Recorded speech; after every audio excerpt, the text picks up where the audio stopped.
You are unknowingly sabotaging your financial future if you're still doing the three things I'm about to share in this video. So stick to the end. And first off, I'm going to show you what these three money wasting habits are. And two, and what you can do if you fall in victim or if you're among the victims out there. What is it that you get to do in order to overcome them? So let's get started. First up on the list is impulsive buying. So this is where you get to make an unplanned purchases without even having any considerations of whether you need to use it now or then or even sometime in the future. So you just buy things for the case of buying. Normally, I don't blame people that do that because there are a number of factors that get to bring that or cause that. And one of which is you have lots of emotions attached to that kind of thing you're having. If it is a service, you're so emotionally connected to that service you want to purchase. If it is a product, you're so much emotionally connected to that very product. That is one way or one thing that gets to drive people to make an unplanned purchases. And maybe the other thing is this excessive advertisement that is always directed or written in the way that is going to persuade you to buy. And the other important thing is that most people have so much excitement of the things that get to show up on their feed. If you're buying via online, you have so much excitement because of the promotions that you get to have. Maybe someone shows 1%, 99% off. I know that because I've done that. Yeah. So this kind of excitement due to the promotions that you get to have always will force you or get to force people into making an unplanned purchases. That is number one problem. Another question is, how is this even a problem? Well, it is quite simple. The more unplanned purchases that you get to make, it's the more it's going to drain your wallet. It's the more it's going to drain your bank account. And in the end, it's going to leave you exposed with no money left. That means you're going to run broke. Now, that's where and how it becomes a problem. So now the second question will be, how do I break free from it? Well, the first thing you need to do is to always use 72-hour rule. Don't get confused about the 72-hour rule. That's basically 3 days. Yeah? If you plan on buying something, always give it 3 days before you make that purchase. In the course of the 3 days, if they elapse and you still have the need or the urge or the desire to own it, to buy it, to use it, then go ahead and make that purchase. But if at all the 3 days elapse and that excitement you had when you saw that product phases off and you don't see any need, probably that's well enough reason for you not to buy it. All right, that's simple. The second most effective way to break free from impulsive buying is to always have a shopping list on hand. It is one thing to have a shopping list, and it's another to stick on that shopping list. So if you want to break free, always ensure you achieve two things: have a shopping list or agenda on hand, and always stick to it.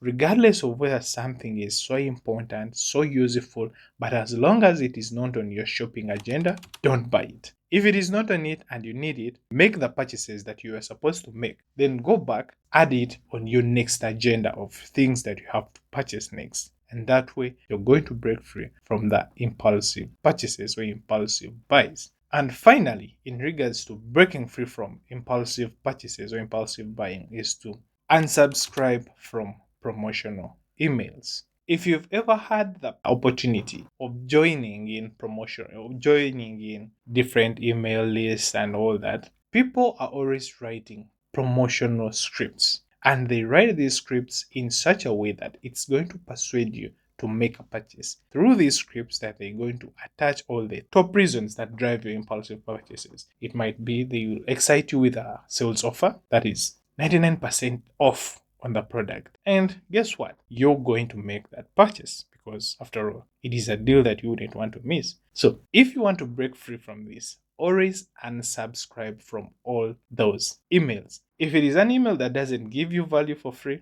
then please unsubscribe from it. Otherwise, you're going to become a victim. So, if you're finding this video valuable, hit the like button and subscribe to the channel.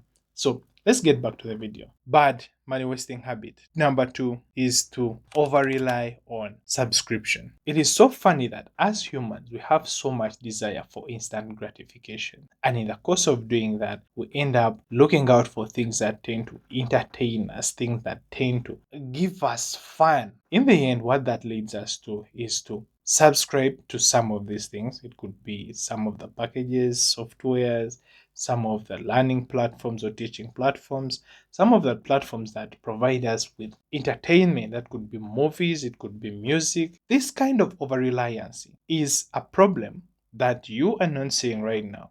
How is it a problem?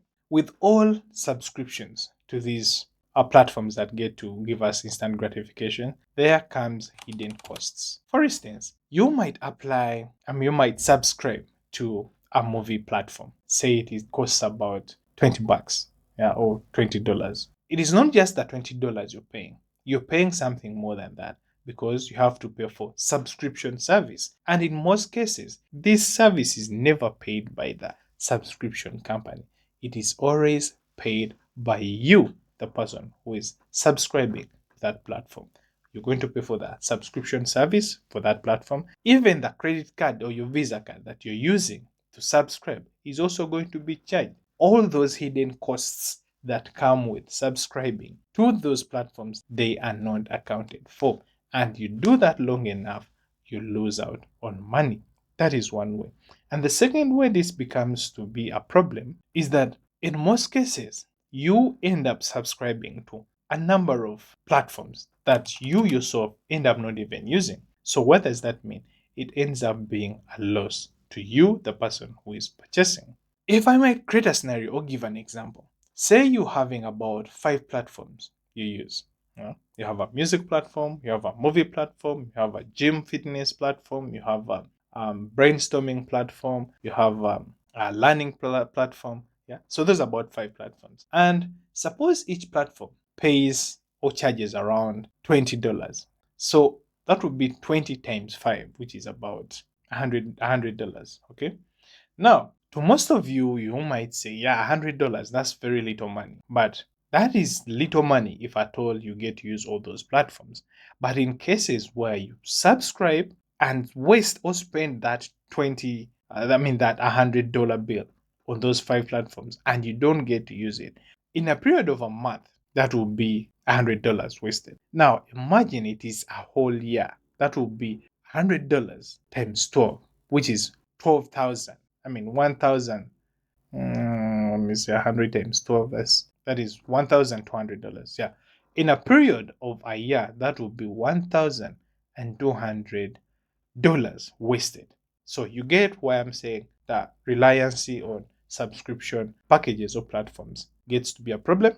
Here's how to break free from these unsubscription packages. First up on the list is to always do a subscription review. Get a piece of paper and a pen, sit down and write down all the subscriptions that you have under your credit card, under your name. It could be a fitness membership subscription. It could be a movie. It could be educational. It could be a music. It could be a brainstorming. It could be like health. Like write them all down. That would be the first thing to do. The second thing to do, still under review, is to assess what gets to work out for you. For those subscriptions that really work for you, keep. For those that don't work for you, ditch. And maybe the simplest way I can give you that is going to help you analyze that very quick is that most of these subscriptions, if it is not about instant gratification like fun or entertainment or education, it is going to be about money. So what doesn't bring in money for you? Always unsubscribe from it and only leave those that get to help you bring in money for you. If you're a thumbnail designer, keep those Canva or Photoshop subscriptions running and ditch any other subscription that doesn't bring in money. It could be a music platform that you don't like. Just unsubscribe from it. I hope I'm making sense. Finally, something that is still related to the review is to use calendar reminders and get to review those subscriptions at least for each and every end of 2 to 3 months. Yeah. Yes, I understand. You might have about, let me give an example. You're a YouTuber. So there are very many subscription tools that you get to apply to assess or help you try to either monetize, try to gain more momentum, and stuff like that. So get to reassess which of all those platforms you subscribe to gets to give you the most value, gets to be used the most. And those that you don't use the most, please unsubscribe from them. Those you use the most, keep and review them every after like 3 to 4 months. You'll find that there's always that one that you use 100% of all the time, and it's the only one that you will get to keep, and the rest unsubscribe. The second way you're going to break free from this is to go for free alternatives. I want to assure you that for each and every paid version of a subscription, there is always a free version. For instance, if it is a movie music streaming app, YouTube is there for you. That is a free alternative. If you want to do workouts like Keep Fit, YouTube is there for you. Go there and watch as much as you can about gym workouts. No one will charge you. If it is learning, YouTube. If it is music, YouTube. There are various other platforms that I don't even know, but you can make research about all that.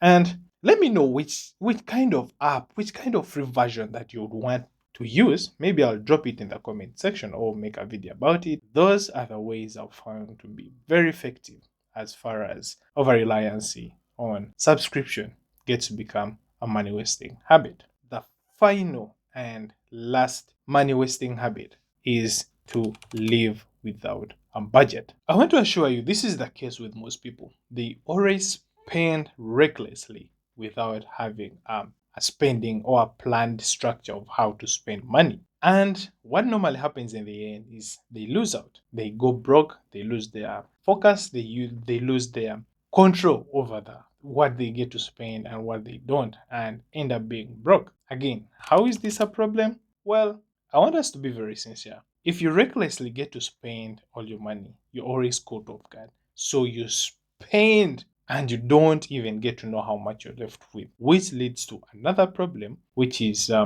getting into unnecessary debts. So because you're overspending, you're going to reach a certain point in time where your amount, the money you have, is not matching with the living standards that you set up for yourself, and you will have to go in for other people and get to borrow money from whoever person you get access to that can give you money, with the purpose of trying to match up your living expenses with the amount of money you get to have, which still leads to another problem, which is missed opportunities.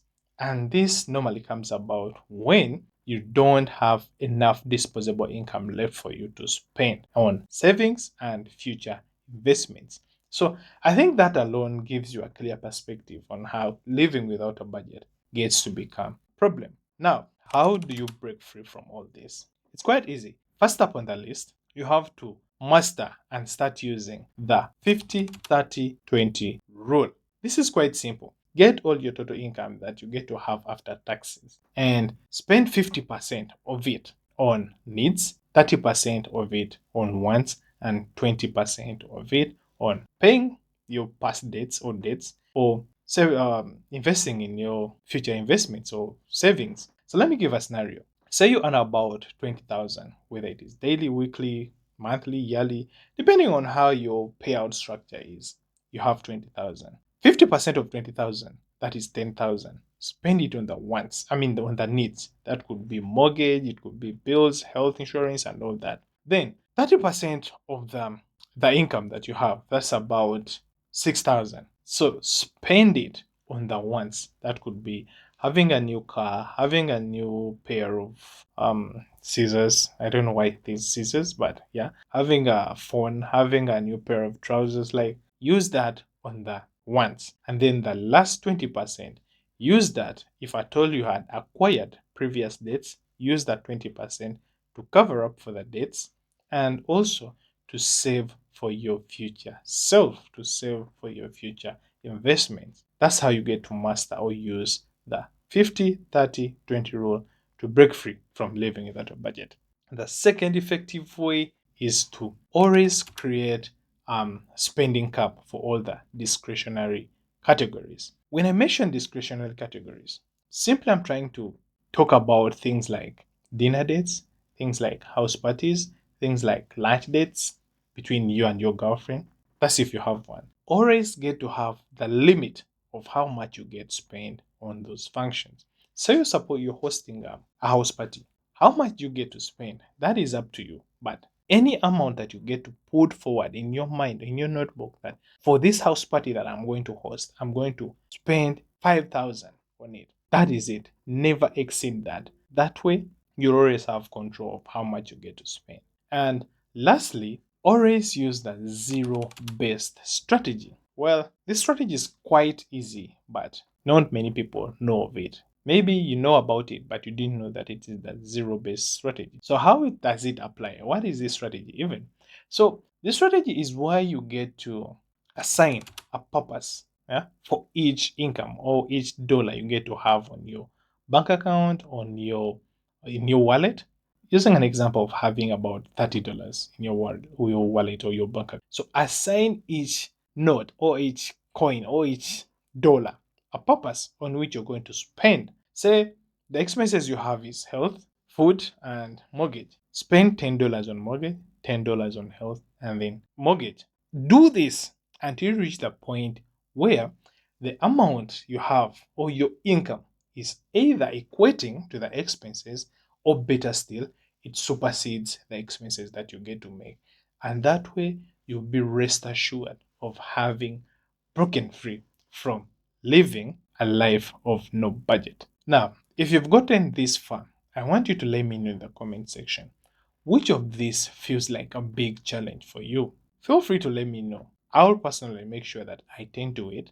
Maybe I'll give you a free resource, I'll guide you somewhere, somehow, and you never know, I'll even give you a shortcut way on how to attain it or break free from it. And with that being said, I'll see you in the next one.